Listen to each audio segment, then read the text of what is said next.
Disclaimer: the content presented in this video is purely fictional and intended for entertainment purposes only. Any resemblance to real persons, living or dead, or actual events is purely coincidental. The scenarios depicted do not reflect real-life situations and should not be interpreted as such.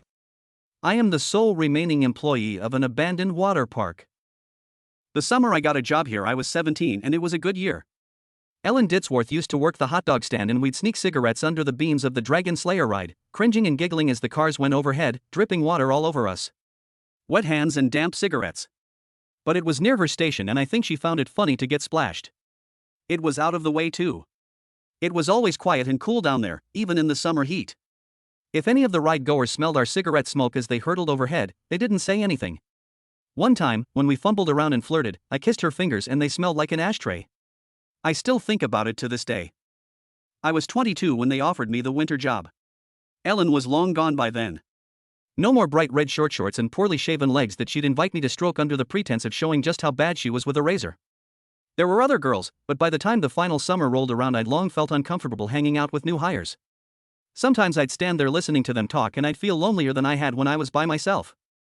I was thinking about my future around this time when the manager told me he had an opportunity for me to make good cash. They needed someone to stick around and keep the place ticking while everyone went back to the real world. Usual guy had walked and they needed someone bad. Last day before the park shut for winter was always Halloween, and that was only because it had a fireworks show. After that it turned into a ghost town and I'd be on my own. I'd get a trailer to sleep in, and I could use my own car to get to the closest shop. The park would pay some of my gas. Not all of it. But enough to help out. Only real problem was I'd be alone. Not that the place was a desert island. There were 2 towns within easy driving distance. And I could have friends around so long as we didn't mess with the rides. But other than that, I'd be the only staff member on hand for the entire 4 months. Security guard and janitor rolled into one. I agreed, but I told him when the park reopened in March I'd be done. I figured it was time to move on. Get a degree like some of my friends had. Or maybe my dad could help me out with a job somewhere. World was wide open to me and I figured I'd sit on my ass all winter, make a shit ton on overtime, and then go on to some new adventure where I'd meet another Ellen Ditzworth or two. Yesterday I turned 38 and I'm still in the park. Government signs my checks now. Couldn't tell you when that happened exactly. Probably after the media got wind of Denise Surrey, who broke in with her friends and never left. Lot of kids have gone missing here over the years, but she was the one who went mainstream. Her parents were doctors and she had blue eyes, so she got just enough attention to get the news cameras out. When the fuss died and the media moved on to its next story, some government guys came and installed 8-foot steel palisade fences. Gave me the keys to the only gate and scarpered real quick. Gave me a funny feeling seeing 4 men in suits, barrel-chested with pistols on their hips, climb into an unmarked vehicle and accelerate out the parking lot so fast the back of the car fishtailed. One of them looked over his shoulder at the park and he was so scared it was like he was looking at a mushroom cloud. I was the one who found Denise. She'd gone crawling head first down the Astro Missile water slide. One of those up and down kind of slides that have you bouncing along on a padded dinghy. Rides like that are usually open top, but this had long sections in a closed tunnel with LED lights to look like stars. Thing is, depending on weight, some people would catch air and hit the top of those tunnels going 20 mph, maybe more. We used to take turns going in there to pull out any teeth that had got stuck in the roof. 15 years later and that tunnel mouth looked like something out of a nightmare. Fairy moss covering the opening. Darkness inside heavier than the night around it. Bone dry and with no obvious way to safety, Denise died of thirst. They think she was in there for 6 days, crawling around in the pitch black looking for an exit that should never have been more than 100 feet away. There were signs something was wrong with this place back when it was still open. I just didn't register them. There were the injuries and accidents that are common in every water park, but we had a couple hundred serious ones every year. Usually one a day. Tried to mitigate it with safety measures, but half the time they didn't work. Radios would bug out when you try sending a warning. Repair guys would get lost, calling up angry saying the road just kept going right forever and they'd had enough of this shit. Out of order signs would go missing. Sometimes kids would insist some staff member had waved them through on a closed attraction. They'd be so adamant I started to believe them. I think the manager did too. He made it policy to have name tags on us at all times, and if the kids said whoever gave them the go-ahead didn't have one on, he'd tell us all to forget it. Like it wasn't even worth trying to figure out who needed a disciplinary. I had it happen once where I radioed to the guy at the top of one slide and told him to stop any kids coming down. The last one had come out bleeding and looking unresponsive, and I wanted to check on him. I remember pulling him out of the water and looking at this boy all slack and pale as a sheet of paper with blue lips, so fucking cold it hurt just to hold him, and I wondered if I was holding someone dead when out of nowhere another kid slammed into me so hard I went under. Scared me shitless cause for a second or two. It was like I couldn't see the surface of the pool. Almost like there wasn't one. Just blue forever and ever. Before I could start to panic, my feet found the floor and I surfaced only to see the kid I'd been holding seconds ago standing there looking worried. He was the picture of good health. Asked if I was okay, said sorry for hitting me when he came out the slide, but really it was my own dumbass fault for standing there in the first place. Guy at the top swore on his life he'd never got any radio message from me. I put it all down to the head injury, which was bad enough the owner made someone drive me to the emergency room. Looking back, I'm pretty sure it was the park having its fun with me. Could have been worse. You could say it likes to play tricks, but those tricks are mean as hell and over the years they've only got worse. Despite all I've told you so far, the first winter alone wasn't as bad as you might think. Creepy as hell walking around all those rides that were usually so busy and full of life. Tarpaulins pulled across all those pools, big and small, moving with gentle susurrations in the icy winds. It wasn't great in the day, overcast and dreary, the air seemingly blue. But at night it was even worse. I made those rounds quickly, stopping sometimes to summon what little bravery I had to shine a light in the pitch-black toilets. Or to check one of the changing stalls dotted around the place. Things went missing a lot. Moved around. Once one of the rides came to life at 3 a.m. and I woke to the sound of tinny music echoing throughout the park. But winter came and went without any real incident. First day the park reopened, I went to see the manager and slipped in some water. Broke my left arm and did a number on my back. Owner was so scared of being sued he threw money at me. Told me he'd cover the medical bills and sit me up in my trailer and pay me to do nothing. Nothing. What was I gonna do? I'd arranged to start another job on a construction site in a few weeks and there was no hope of me doing that kind of work with my injuries. I needed money and had no other way of making it. I agreed to stick around until I felt better, but unfortunately I never felt better. Winter soon rolled around again and the same deal as last time was back on the table. He needed someone on site. And I needed money. I took it thinking another few months and the park wasn't so bad. I was wrong. Second time round was a lot worse. Part of it was me. 23 years old and with a bad back, drinking most nights and struggling with the prescription painkillers. Spent most days haunted by the strange feeling that my life's honeymoon phase was over. Hardly any friends accepted my invite to come spend a couple weeks, and those that did weren't around long. Couldn't tell you if that was just us growing apart, as friends often do, or the park's strange influence. Dave came round with his girlfriend for a couple nights. She grouched the whole time. Hated sleeping in the trailer while I stayed in a tent outside. But she hated the park too. Said she felt watched all the time. Trip was cut short when we found her screaming one morning. She was pointing at one of the slides saying something had come out of it and was in the pool swimming around, but when we looked we didn't see nothing. She did have a hell of a bite on her ankle though. Funny shape to it. Dave looked at it and got real freaked out. They left in a hurry. Another car's tires screeching as it hauled ass out of here at top speeds. Never did figure out what happened, but if she didn't like the park, well, I guess it didn't like her either. Not that I was much safer. Found myself getting cut up like crazy doing basic odd jobs. Things broke all the time, even if they'd been fine for years and years. And then one night I came into my trailer to find a drowned possum on the little kitchen table. Poor thing was soaked in chlorine water that dripped onto the floor in a puddle. No marks going to or from it, like it just appeared there out of thin air. It stank like hell though. It had clearly been dead for days and days. I gingerly dropped it into a garbage bag using a pair of tongs and threw the lot in a dumpster, but I still couldn't spend more than a few seconds in the trailer without gagging, so I slept in the tent instead. Pitched it as close as I could without picking up that smell, but I had a bad feeling the whole time I set it up. Like I was being watched. By the time I was climbing inside, it was midnight and I was desperate to get to sleep and see the cold night turn to day. Barely an hour later and I had to climb back out of the tent because the trailer door was banging in the wind. Okay, I told myself as I shuffled over in my tighty whities, arms wrapped around my chest for warmth, that's my own stupid fault for leaving it open. I closed it in a hurry and went back to the tent but stopped dead in my tracks when I saw the zipper was pulled shut. I hadn't left it like that. I didn't know what to do. My brain went in two directions at the same time. One said I was mistaken.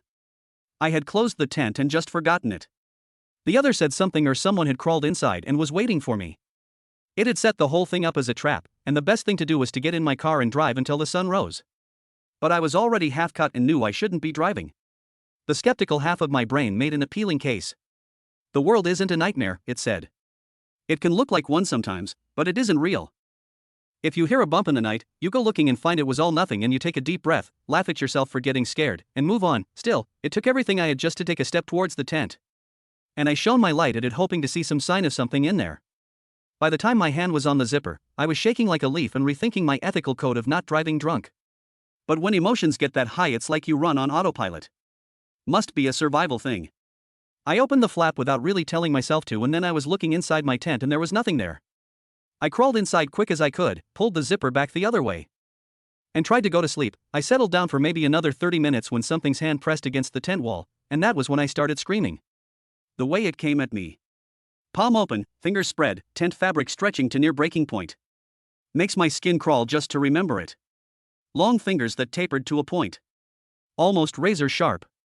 And a palm not much larger than a golf ball, even if the fingers spanned a dinner plate. In the nightmare reality of the moment, I saw it the way I might see a spider. Equal parts disgust and terror. I had to get away, and I backed up so fast I wound up rolling the whole tent like a hamster ball. Lost the zipper in the panic.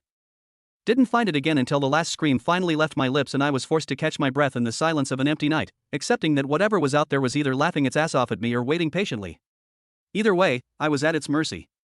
Only thing I could do was collect myself and leave the damn tent. When I finally climbed free, there was no one waiting for me. Only a couple wet footprints going to the nearest pool. I considered pulling the tarpaulin back and looking, but I was already scared shitless and had no courage remaining. Instead, I ran into the trailer, slammed the door shut, barricaded it with every last piece of furniture that wasn't bolted to the floor, and fell asleep with the smell of rotten meat filling my lungs. Come morning, I was thankful for the sunlight and the feeling that last night's events were just a dream. After that, I locked my trailer door every night, and I never slept in that tent again. No more possums, but it isn't uncommon for me to find scratches and dents in my door each morning. Nothing serious, but looks to me like the probing of a curious animal. Couple days later, something locked me in the boys' bathroom near the east end of the park. I'd only gone in cause one of the faucets was running. I just turned it off when the door slammed shut and I couldn't get it open again. Had to kick the lock out, which isn't an easy thing to do. First kick, I nearly broke my ankle. Second time hurt just as bad, and I had to take a breather to cope with the pain. Found myself pacing and occasionally stopping to listen for any sign of someone waiting for me outside. Someone I could shout at, blame it all on. Anything to keep the anger churning and not let it turn to fear. It was a full hour before I got panicked enough to give it my all and finally broke the lock. Burst into the cold air all red-faced and flustered and found the park silent as a graveyard. Just those tarpaulins waving gently in the breeze. I learned some important lessons that winter. If you feel watched, feel like you're walking into a situation someone planned, it's because you are. When the park reopened, I was out of there without a moment's hesitation. Finally got that job on a construction site and it lasted all of 3 weeks before I hurt my back again. Spent the rest of the summer laid up on my dad's sofa drinking and watching daytime TV. Got a call off the manager around August and he told me it had been a bad summer. Not only had the cops been sniffing around like crazy cause some poor kid went missing in the area, but they'd had twice as many injuries as before. Said he'd just spent the day in court hearing testimony from the parents of some kid who'd never walk or feed himself again after he hit his head on one of the rides. He sounded pretty beat up about it. He wasn't the best boss, but it wasn't like we worked for Mr. Burns either. Poor guy was way out of his depth. Anyway, part of the court settlement was he had to have staff members on site 24/7. I'd done it twice before, and he was desperately in need of someone who knew the job. I nearly said no, but he told me it was me or some 17-year-old lifeguard who'd shown interest in the job and I didn't like the thought of that. God help me, I accepted, and when I went back that third time I took a gun. And this time I trusted my instincts. If I walked past a changing stall and heard the shower running, I let it run. Hour later, it'd be turned off again. If I saw someone had left the lights on in the staff room, I let them stay on until morning when I could deal with it in the comfort of daylight. Flushing toilets. Wet footprints. Open doors. I learned to stop sweating the little things and 9 times out of 10, they went away on their own. Pretty soon I found myself laughing at them. A big fat wallet sitting in the middle of a solitary lounger that had been dragged into the moonlight. A phone ringing from somewhere in the depths of a maintenance hatch. Those kinds of crude tricks weren't going to work on me, I decided. Thought I had it all figured out and there was nothing left for that place to show me, and then the park ate a drifter. Or something did, anyway. Did it right in front of me too? I'd found the guy sleeping in one of the brick and mortar bathrooms. We gotta keep those things warm enough to stop the pipes bursting, so I guess they make decent enough shelter. He was an agitated old fuck. Called me all sorts as I told him to clear off. He didn't make for the main exit though. Wasn't like he'd parked a car in the lot, was it? Instead, he just made a beeline for the nearby hills. No fences in that part of the park back then, only open fields moving into woodland. His plan was to just walk into the wilderness in the middle of winter, and I wondered if I was actually marching some guy to a cold death. I remember looking at his shoes and seeing the backs of his heels exposed, and I realized I couldn't let him do that. Snow was due to fall that night and I knew it was gonna get real bad out there. Hey, I cried out while slowing to a stop. Look man, it's late, I'm sure. My words died out. I didn't really know what to say when he turned to face me. He was angry and tired and I knew he wasn't ever really gonna be thankful for some randomer's charity, but that didn't mean I shouldn't try. For a moment the only sound was the tarpaulin of the large pool to our right. Was just about to cough up some more words when his feet went sideways, his body rotated around his center of mass, and the next part of him to touch solid ground was his head. It made a noise that makes my teeth ache just to think about. A percussive, almost musical note that really shouldn't be made by a human skull. The blood that sprayed across the tiles reminded me of when I'd go paintballing with my friends. I remember looking down at it and noticing a couple loose teeth. Strange feeling. For a few seconds everything turned to a kind of white noise as ancient instincts rooted me to the spot with fear. Paralyzed me. Million thoughts went through my head. The guy was dead, something had taken him, that blood used to be inside of him. I have blood inside of me, does my blood look like that? These thoughts were like the sparks that fly off a loose electrical wire, but I was stuck mired in them until the whistling in my ears faded and I heard something being dragged across the floor. The guy hadn't even gone that far. He'd flown about 8 feet and landed just on the edge of the pool. His legs were in the water, hidden behind the tarpaulin, and only his top half was on dry land. His head was a ruin of blood and matted hair, but he still managed to look at me for just a moment before he slid the rest of the way below the water with a quiet splunk. The realization he was alive kicked my ass into my gear and I ran over to the circuit box and hit the button that pulls back the pool cover. Machine ran loud as it drew the blue heavy sheet back across the water, felt like eternity waiting for it. When it was finally over and I could look down into the water and see clearly, there was no one there. Not even a cloud of blood polluting the pool. Nothing. I felt like I was going insane, and I even looked over and double-checked that the guy's plastic bag was still where he'd dropped it just so I could be sure I hadn't made the entire thing up. I really didn't know what to do. The only thing in that water were a couple leaves that had made it in there over fall, but that was it. And then I saw it. I can't explain it easily. It was a sudden overlap of realities, a bit like the hollow cube illusion where it can be two things at once. Without ever taking my eyes off it, that pool became every deep body of water I'd ever seen. All of them, all at once. It was every calm and glassy ocean surface with rays of diffuse light leading into unseen depths, every lake with murky kelp fingers reaching up out of the dark, every flooded basement with black and brackish water. I could smell the stagnant water, could feel the breeze you get standing on the coast, taste the salt. All of it at once. And something moved in those infinite waters, and it was big. It was like the first time I saw the Grand Canyon big, like when you get on a plane and see the ground pull away so quickly it loses perspective. Whatever was down there was coming right at me, and I'm not ashamed to say I pissed my pants. An ocean full of stars was down there, and the thing swimming towards me had a body that obscured entire nebulae. I felt vertigo come over me, and I backed away and I slipped in the blood, and then I woke up a few hours later and started screaming. I had to clean up in the morning. And I had to pull the tarpaulin back across. Machine only goes one way, so I had to do it with a pool stick, and it made me feel sick just to go near it. Every time I got close I started to feel dizzy again. When I finally mustered the courage to look, there was the same old pool it had always been, but I'd never shake the feeling I had when I was looking down in it and saw teeth like tectonic plates. When summer rolled back round, I saw a bunch of kids in that pool and had to go be sick in a bush. The thought of them sharing space with that thing. Jesus, after that I felt like I belonged to the park, weird as it sounds. Manager didn't have to fight me to get me to stick around for a 4th winter. Or a 5th or 6th. The rest of the world didn't feel so real to me anymore. Sitting and eating dinner with my father while he lectured me on my prospects. Getting a beer with an old friend who was passing through. I felt like I'd gone into fucking space and seen the world was flat, and now I had to just come on back and pretend like I cared about whether my soda was diet or not. Not long after that, the park had its last ever summer. It had gone too far by that point. Government was looking to close it all down on account of the accidents, and the manager was down the station every other day for questioning. 4 kids missing that year alone. I found one of them folded up inside a pool filter, but didn't report it on account of not wanting the attention. The rest I don't know about. I was told I'd be paid another month or so after closure until a demolition crew came in, but no one ever arrived. Just me, this place, and a back that's getting worse with each new winter. I don't patrol at night anymore. Little by little the park has become something unfamiliar to me. Grass growing up between old tiles. Pool water the color of cut grass and engine oil. Even in the day, you can see things moving around down there. And the smell of chlorine no longer fills the air. Now it's the heavy stench of rotten algae and dead water, and sometimes the tang of the salty ocean that I've learned to avoid like the plague. Makes me see stars in the corner of my vision, and I don't like it. My dreams are bad enough. Drowning in the dark, something huge bearing down on me.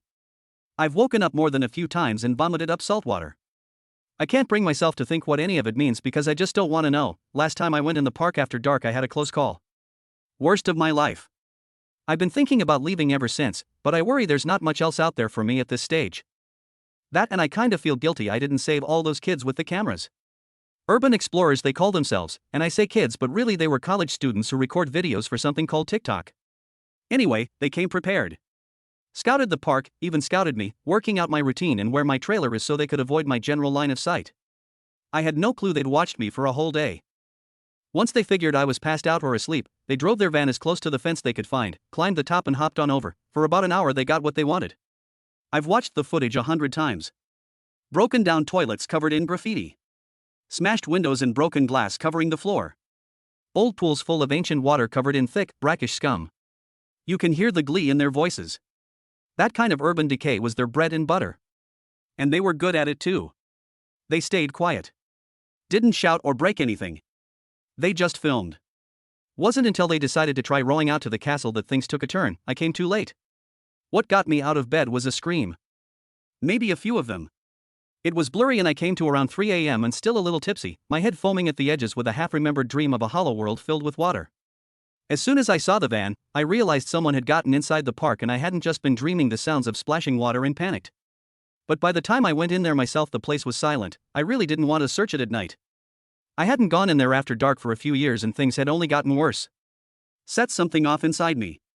A kind of spiritual Geiger counter is how I think of it.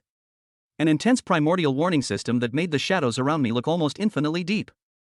More than that, I guess, it felt alien. Sounds stupid, but it really did feel like I wasn't on the same planet anymore. I don't know. That part might just be all in my head, but that's how it felt that night. I pushed myself just about as far as I was willing to go when I heard it. A rhythmic hollow knocking. It was coming from one of the largest pools in the park. A shallow kid-friendly one we called the castle because it had a giant jungle gym in the center. A kind of spaghetti mess of platforms and climbing bars and slides that the kids loved. I followed the sound and saw a pile of rucksacks and even a large camera on the very edge of the pool, and there, just a couple meters away, was a rowboat. The idiots had brought it with them. Probably thought they were being smart by avoiding the water below. At least they'd tied it off so it was easy for me to pull back in. I gave it a cursory inspection, shivering at the mere thought of floating across that nightmare water in something so flimsy, and was ready to leave it until the morning when I heard a quiet splashing. Something had climbed out the water, and my heart dropped as I instinctively flicked the torchlight towards the sound of dripping water and saw a thin shivering shape climb onto the lowest steps of the castle. It looked gray and sickly, and then it started whimpering and I realized I was looking at a girl. College-aged, with stringy hair and an outfit that might have been colorful before she'd gone in the water, but now it was just the color of ash and moss. At a glance, she almost didn't look human anymore. She looked more like a starving animal. Shell-shocked and shaking. I shouted out to her, but it was as if she couldn't hear me. She dragged herself up onto a dry platform and curled up in a ball in the far corner, knees pulled to her chest, and wide eyes locked into a 1,000-yard stare, and something was in that water. It came close to the surface, displacing small branches and causing the thick pond scum to bulge but never break. From the looks of things it was circling the castle, and in some parts where the algae wasn't so thick I got the faintest glimpse of colorless scales the size of my hand and a thick muscular trunk. Sometimes it seemed to bump up against the castle, like it knew the girl was nearby but it didn't know how to get to her. The whole thing shook and she'd whimper extra loud, but she still didn't show any signs of becoming lucid. I'd be lying if I said I didn't think about leaving her until morning. She was unresponsive and looked like she was just gonna stay in the same place. Wouldn't it be better to just go get her when the sun was up? I thought. But that was a pretty fucked up thing to think. She wasn't safe there. I wasn't safe just standing inside of the water, and she was on some old piece of plastic held together with rusting bolts. What if it collapsed? What if something came out of the water? God knows it could happen. Something had touched my tent all those years ago. Who's to say it wouldn't walk on out to take her? At some point I made the decision. Don't know exactly what did it, but I think it was the sound she was making. That and the knowledge she'd been in there. God knows what she'd seen. I had to have sympathy. She needed help and I was the only one around who could give it. So once something deep inside me clicked, I knew I had to move quickly before the fear started to fuck with my head. I grabbed the rope and began to pull the boat towards me. I wasn't sure what would happen. Half expected something to breach the water like a hungry shark and swallow the boat whole, but instead whatever was circling the castle just slunk into the depths and stayed out of sight. Somehow that was even worse, and I found myself scanning the water obsessively as I worked up the courage to get into the boat. I tried to keep the momentum though. I didn't let myself start thinking or doubting myself. I just climbed in awkwardly, 1 foot at a time, damn near shitting myself when the whole thing wobbled and I briefly felt like I was gonna lose my balance. But I managed it, and soon I was sitting down and using the oars to pull myself through the water. As I rowed, my brain moved along in different directions. Part of me was almost watching myself, like from above, and asking over and over, what the fuck are you doing? While another watched that water for the slightest sign of life, and a third part of my brain was watching me for signs I was gonna crumble from the adrenaline and ice-cold fear coursing through my veins. Each time the oars broke the water, I kept waiting to see something coming after me, and I was about halfway there when I realized that if it was big enough it could just bowl the whole boat over like a shark knocking a surfer off his board. It was too far to turn back when I saw the water rise in the distance.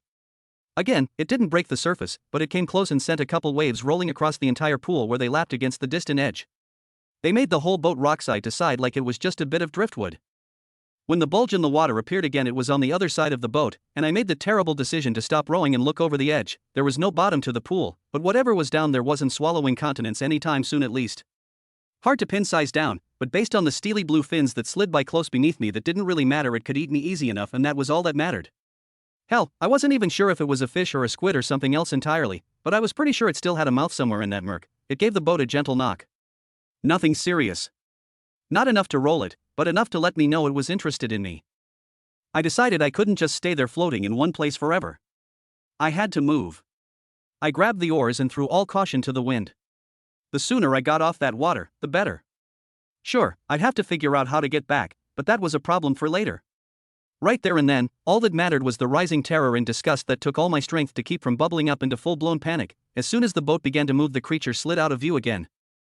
Didn't know if I ought to be relieved or even more afraid, but I took advantage of the lull in its activity to close the distance and, once close enough, I pulled the boat over to the same steps the girl had climbed. Once there, I secured it with a bit of the rope and hopped onto the first step, cringing at the way the ice-cold water felt slick and slimy against my ankles. The girl flinched at my touch, but she didn't scream or pull away. I told her it'd be okay, or something like that. Tried my best to sound reassuring. Tried to let her know I was gonna get her somewhere safe. I managed to pull her to her feet when she finally turned and looked right past me. I barely existed to her at that moment. She only had eyes for the water behind me. Something about the look on her face gave me pause though. She wasn't scanning for danger. She was looking right at something, and before I had a chance to look for myself, she started screaming. When I saw it, I wanted to scream too. I'd never seen anything like it. Or since. A head like seaweed. A face like a scallop. It watched us with an almost casual interest that frightened me more than any predatory scowl. The look of a child about to pull a spider's legs off. The thought of it still makes my skin crawl. It was so still, so alien, I couldn't help but pause and wonder if I was looking at something real or if it was just bad special effects.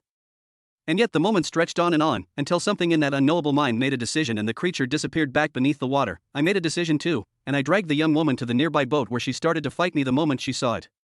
Can't say I blame her.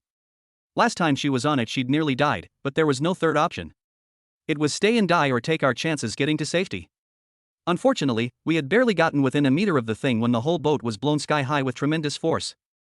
For a few seconds I stood there dumbstruck, the girl crying, and water falling from the sky like a momentary rainstorm.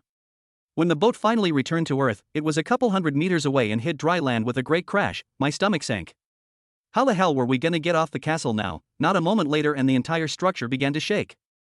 By now the girl was close to hysterics and I wasn't far behind. I took her hand and began to look for some high ground as that thing began to shake and batter the flimsy plastic supports that held the platform up. We were forced to climb up towards the plastic roof of the tallest tower, which wasn't exactly all that high up, but it was the best we could do. The bars leading to it weren't easy to navigate, and at one point I slipped and fell backwards, striking my chin painfully and looking up to see the girl going ahead without me. For a moment I nearly gave up, but then there was the sound of something snapping and the entire castle began to slide on one side. I looked down and saw black water rising up to meet me. The thought of sinking into that filth ignited something inside me and I scrambled up the last few rungs and perched on top of the smooth plastic cover of the castle's highest turret. It was barely large enough for us both to sit on, but it was all we had. Looking back I can't help but laugh. I make it sound like a great tower. But it was barely 12 feet off the ground. As soon as I was up there looking down, water quickly bubbling towards us, I realized just how badly we were fucked. We'd delayed our inevitable death by mere seconds at most. By the time the bright red piece of plastic we clung to hit the water, the castle had broken apart so all its little pieces went floating in different directions. Ours was the last to go in, and it went down beneath our collective weight until the water reached our waists. And then it came back up. Buoyant and hollow, it was no boat but it came damn close. Paddle. I cried at the girl, and she did. And we pulled ourselves through the water to the nearest edge.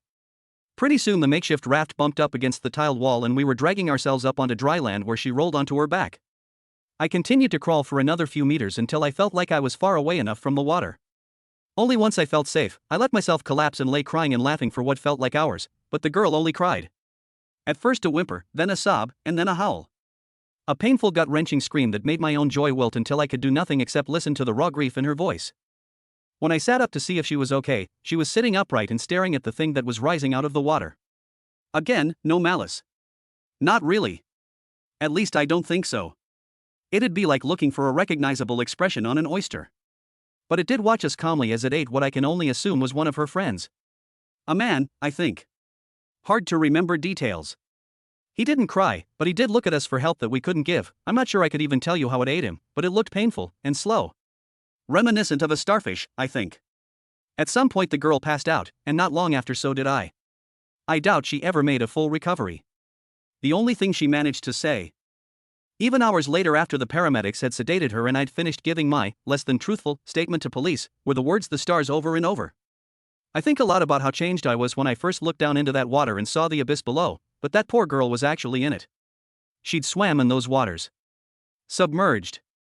I don't even know how she came back from an ocean that doesn't have a surface, but she did, and somehow I don't think she'll ever be the same. But it's got me thinking about myself. About what I've lost to it.